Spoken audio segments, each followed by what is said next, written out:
Now back to business and back to BP and some long overdue good news in the Gulf. BP testing its new tighter fitting cap today.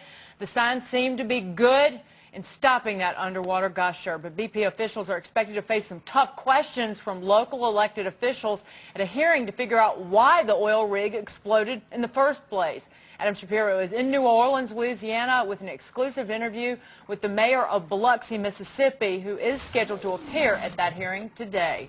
Adam? That's right, and the mayor joins us now live on this exclusive interview on Fox Business. And while people are rejoicing, Mr. Mayor, about the fact that this BP cap may actually work and stop the flow of oil into the Gulf, there are still millions of barrels of oil in the Gulf that have yet to wash up on shore and will continue to impact the environment as well as your local economy. In fact, you're going to testify before those commissioners that your economy in Mississippi, and Biloxi particularly, is in a free fall. So it doesn't seem to me much good news right now for you guys. Well, not a whole lot, but hopefully the cap works that they're putting on there now. But we eventually have to get this gusher sealed off and capped permanently, because if we don't, we're all in jeopardy. The whole Gulf Coast of Mexico is in jeopardy from this spill, and they just have to do something to stop it right now. And I know everyone's gearing towards stopping it, but one of the approaches to that, according to the administration, is a 6-month moratorium on deep water drilling, and that's very contentious. In fact, at the opening of the hearing today, Bob Graham said it's not our job to weigh in on that issue, but you've weighed in on it. You think that we should be drilling, right? I think the moratorium is not the answer to this problem, to the crisis.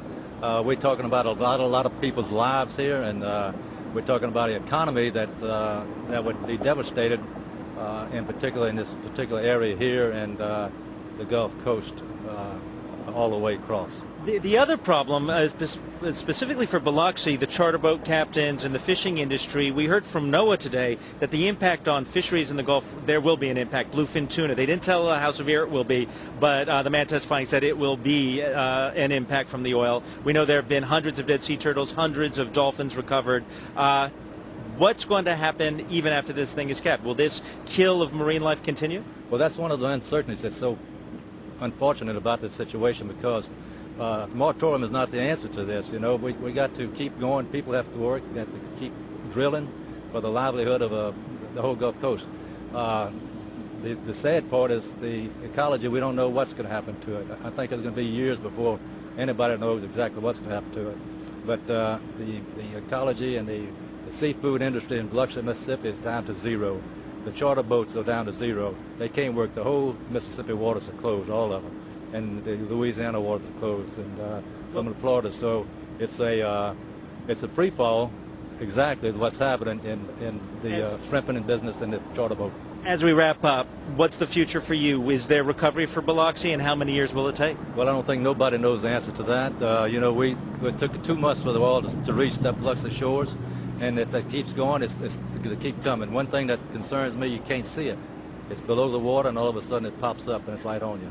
So that's all we can go by, is just keep our diligence up and our hopes up, and people working to be on top of it when it does come. Biloxi Mayor A.J. Holloway, thank you for joining us live on Fox Business. I'm going to throw it back to you, but remember that even if this cap does work, if that relief well does stop that leaking well and kill it in mid-August, the people who live along the Gulf Coast have to live with the oil still in the water for several months. They even testified this morning that some of that oil may never reach the surface of the Gulf of Mexico, but it will still be there. Back to you. Adam, thank you. Adam Shapiro in Louisiana.